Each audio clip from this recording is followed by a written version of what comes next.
Alright. I actually tried to make this video once already, but it didn't turn out too good. But yeah, recently, if you guys have been following the channel, I recently had this thing down for maintenance. She finally hit her 8,000 miles, so I was doing the 8K service, which plugs, air filter,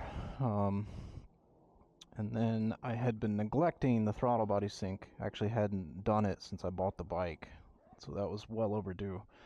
So I got the throttle body sync, so if you guys haven't seen that, the video's up on that. But this video is to show off this. So I bought this a couple weeks ago, 2024 MT-07. I bought this, I traded in, I really didn't feature it, but I had, in November, I purchased a Tracer 900 GT, and me and the girlfriend were gonna kind of do some light travel touring on it. I didn't end up liking it. The suspension on that bike was terrible. Great motor, and it wasn't bad for one person, but you put two people on that, and then possibly two people plus the luggage that it has, and it was like almost dangerously bad. And I didn't feel like putting $2,000 worth of suspension into a $6,000 bike, so I went and traded that in and got this. So brand new, 2024, had 1.4 miles on it. I rode it to the mountains last weekend. Still doing the braking on it. We did already start modding it, so you can see it's got the quick shifter on it, which does not come factory. That's the only mod I've done on it so far. I haven't even got my quad lock on it because I can't find the little spacer that goes on it, so I've just got this on a ram mount for now. So yeah, bought this for her. She knows how to ride somewhat, but she hasn't been on a bike in a while. I did not want to buy her an MT-03 because I will also be riding this, and I don't have any use for an MT-03. So I think this is still a bit much for her. She's maybe 115 pounds, so this is definitely still a lot of bike for her. But we've already been doing a lot of practice in parking lots and stuff like that. She's doing it pretty well. She handles the weight of it pretty well. But yeah, I've been thoroughly enjoying this thing. I was kind of a little nervous going from a moderately modded out MT-10 that's dyno tuned, making 150 horsepower, to a little itty bitty 2-cylinder. But I've actually been pretty impressed. What do we got going on here? I've been really impressed with how well this thing handles.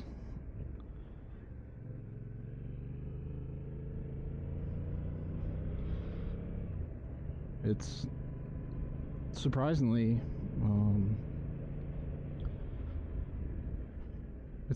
very quick. I think I'd have to double check the wet weight on the MT-10s. I think it's like 470, and the fully loaded wet weight on this I think is like 400. So you can definitely tell that this is a lot lighter. And then also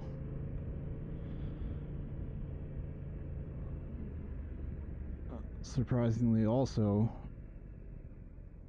I've got a Motul slacker, and one of the biggest things that I've seen about these, and this may be for the older bikes, maybe like the MT-07s and stuff, but I've always seen that the complaints that the suspension is too soft. And I haven't adjusted it at all, but I checked with the Motul slacker, I checked all the preload and stuff on this, and surprisingly it's too stiff, at least for my weight. I was only getting, with the way it was set, I was only getting 28 millimeters of sag. Of course, that doesn't tell me if the dampening and stuff like that is too soft, but at least the spring and preload is actually, the way it came is too stiff. And that's barely too stiff, so I'm definitely not gonna make any adjustments. Which I may, because this is mostly gonna be her bike, so maybe I will make a little bit of a preload adjustment, make it a little bit softer, because she's 60 pounds lighter than me. So, but yeah, I've been pretty impressed with this thing. The factory quick shifter, super easy install. I've actually got a video that I made while I was installing it. I'll probably pop up. It's only like 2 or 3 minutes, but it's super simple. You just pop off this plastic. This is actually a gas tank cover. So you pop the gas tank cover off on this left side, and the wire for that quick shifter is already right there. All you have to do is so the quick shifter is right here. Where it plugs in is right here. You just pop that gas tank cover off, and it just plugs right in. Of course, we don't have any auto blipper function, but as far as like a quick shift up, it works flawlessly.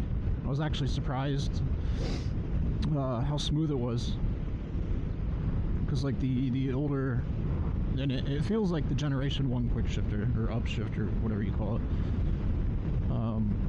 which I had on some of the older bikes, like my Tracer,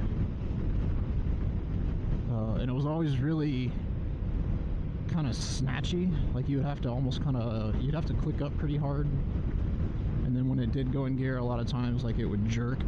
But this is actually really smooth. You can definitely tell like it cuts. It's almost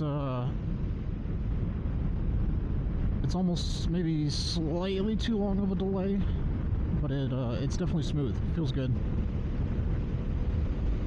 And it was only, I think I got the kit, so it comes with everything. So like the bracket, the mounting hardware, the cable, the shifter rod, and all that stuff. The kit was only like $190. So I don't know. It's not like a necessary mod, but it's, you know, I guess I recommend it. It's not like the MT-10 with the what is that, Gen 2? No, I think that's a Generation 3 quick shifter. That thing's butter smooth, up and down, doesn't matter. I love the quick shifter, with that quick shifter with the slipper clutch. It's so good, especially with the dyno tune and the ECU flash that adjusts the timing and stuff on it.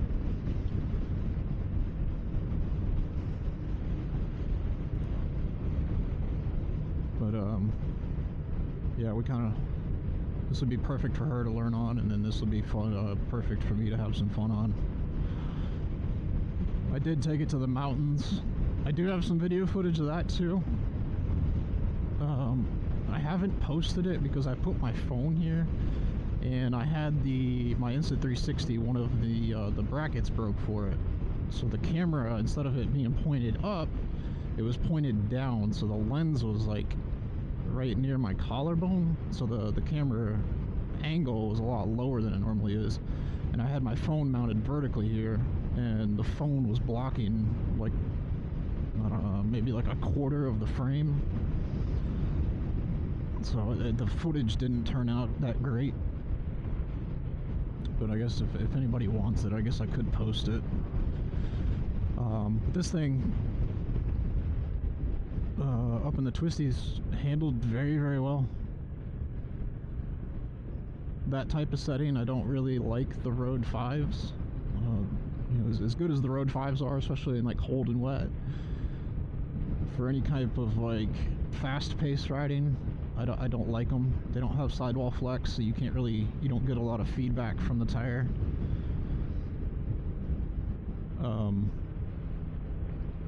So I think if I like if I was to take this to maybe Tail of the Dragon or something for the weekend, which I'm thinking about doing because this thing up there would be a blast, all those hairpin short slow speed corners, I could definitely probably carry a much faster pace on this than I could the MT-10.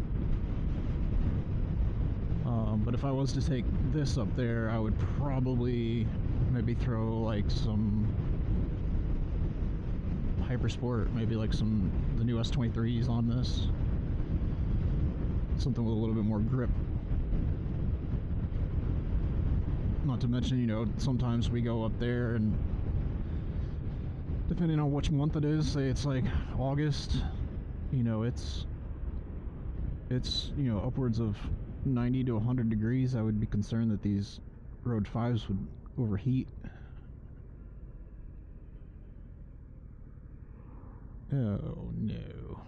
Alright, so I don't think the rest of this next few minutes is going to be worth watching, so like I said, I just want to do a quick video, introduce this bike, and I'll probably, as we mod this thing, make some videos on it. I think probably one of the first things I want to do to it is put an exhaust on it.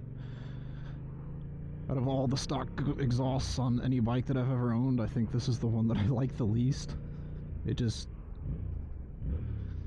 doesn't sound bad revving, but it's way too quiet. So I'm already looking, I'm probably going to do the Acura. Probably not the Undertale. I'll probably do, you know, I don't even know what you call it. It's not the one, the underslung, it's the one that comes off the side of the swing arm. I'm not a huge fan of the underslung exhausts. They typically make a little tiny bit on the bike like this. It's not really going to matter, but they typically make a little less power. So I'll probably be looking at that. I might do definitely crash protection on this thing. Because like I said, it is the girlfriend's. She's already dropped it once. Luckily it didn't do any damage, but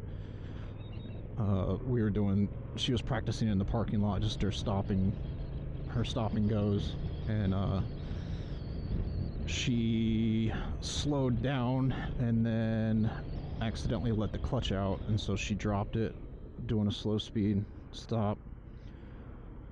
But yeah, I'll probably do crash protection. We'll do the whole Womatech kit like I did on the MT-10. So bar ends, front fork sliders, the swing arm sliders, the swing arm spools, and then I haven't decided. So they make like a, what the fuck are you doing? There's traffic everywhere, dude. You're not going anywhere. So they make like a, you know, like just a standard puck that comes out the side, and then I think Womatech makes like the Evo slider, which is like an engine, like it's instead of like a puck, it's like a elongated kind of rectangle piece. But it's like $100 more, so I don't know if we're gonna go that route or not. And then definitely a tail tidy.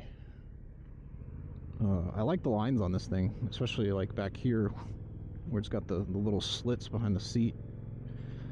Very sporty looking.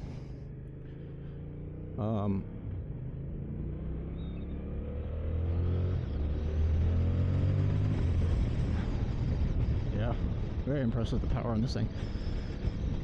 Probably do a little tiny windscreen on it. Probably will leave the mirrors. Actually don't mind the Yamaha mirrors, the OEM. They're not the greatest thing in the world, but they're not that bad either. I'm not a huge fan of bar end mirrors. And then probably eventually, maybe after she gets used to the bike, we'll probably put some definitely some aftermarket levers. I hate Yamaha OEM levers. Although I was kind of surprised this brake lever on the right hand side is adjustable. And then what else are we gonna do? Probably do some front turn signals. Not that I don't mind these. I don't mind the way that these look, but they're super flimsy, and every time I walk past them I break them off. or not break them off, but they pop out, which they're designed to do. But yeah, we'll definitely put some probably front turn signals on it, and then probably we'll do the TST low tail, the low license plate bracket, and then the TST integrated tail, so I can get that huge chunk off the back of the bike. So probably, honestly, probably very similar, if not a lot of the exact same mods that we did on the MT-10. So I'll probably make some videos on that as we do it.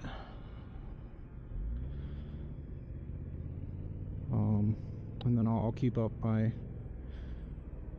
as we ride this thing and keep forming opinions on it. I'll keep sharing them. But yeah, we've only got 300 miles on it, and mostly all of that I did in one single trip. The fuel mileage, that average is not really accurate because I did a lot of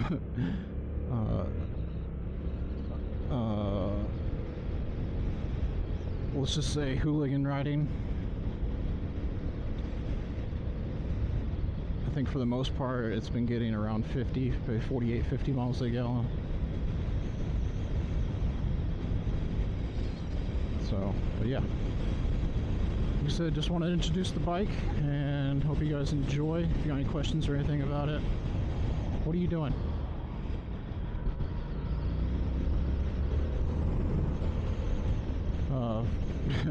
Feel free to ask and I'll be happy to answer it.